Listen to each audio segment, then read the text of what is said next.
Hi, welcome to my channel, Word Steps Speech Therapy. I am Anna Biavati-Smith, highly specialised speech and language therapist.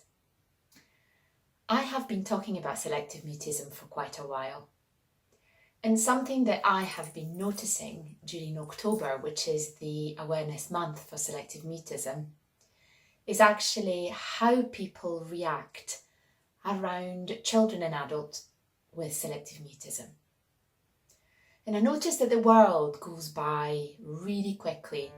Everybody has a lot of expectations and people have very little patience.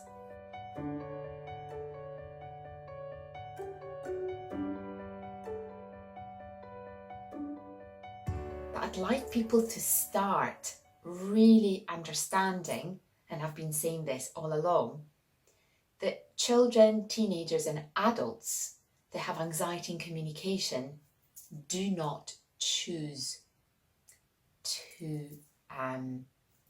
not to speak. I have been running seminars and talks to school, and one of the things that I often ask is, what do you think it is? And it's incredible how many people actually say, oh yeah, it's those children that decide not to speak. But actually, what do people do in front of a child, in front of a person that is struggling to speak? I notice more questions. I notice a change in their demeanours, a change in the way that they are looking. There is very little patience and a lot of expectations because they don't realise the fear that the child or the teenager or the adult is experiencing. Why does communication have to be constantly through words? But when we're in front of somebody that has an impediment in communication, we demand more of them. So we think of them as that they're rude, that they're being defiant. I know that she can speak. I heard her with her mum, but she's doing it not for me. And it's about the attitude and creating the right environment. If you had a person that had come from a different country and couldn't speak to you and couldn't communicate, you would do something to make that communication happen. So for those that they are schools, so teachers and nursery support workers, nursery teachers, trying to think of commenting rather than have to ask more questions.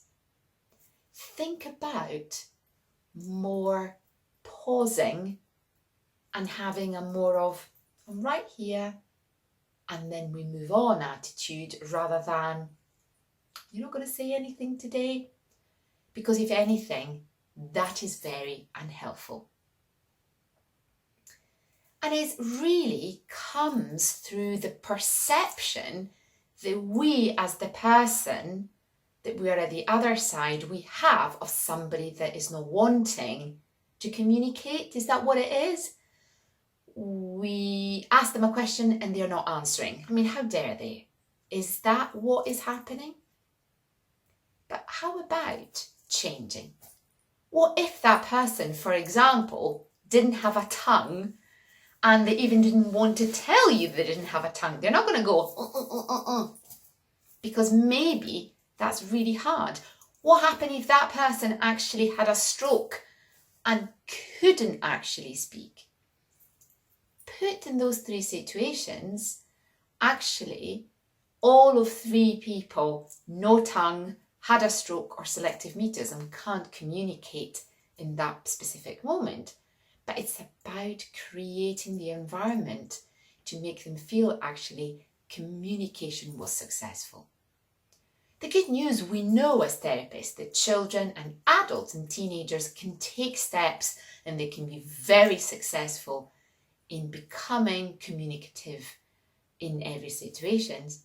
But what I hear is, how they receive the answer from the outside world when they feel stuck. And it's really, really difficult for them to believe that the world can believe in them. They will find the words, they will find a way to communicate. But on the other side, I'd like you as the listener to realise, well, how do I behave?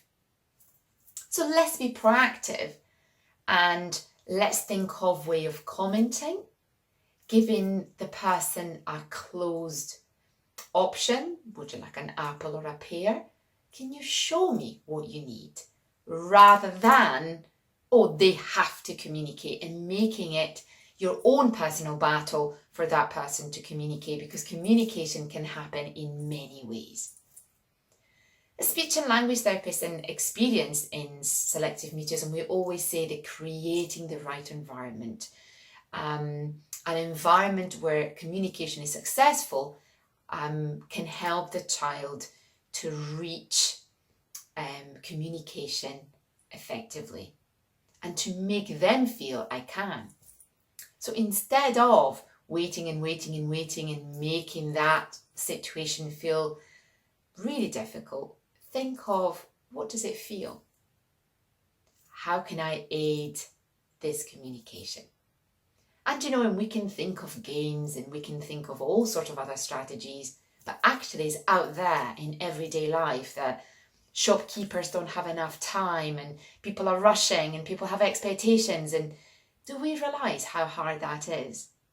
And that's where my job in maybe going to the shops and observing what is happening, making a situation a little bit easier, can help making that step towards communication, because words do happen, words do come out.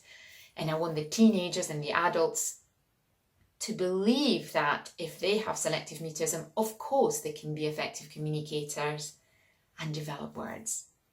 But at the same time, you people out there, do you realise what it's like and the expectations that you have?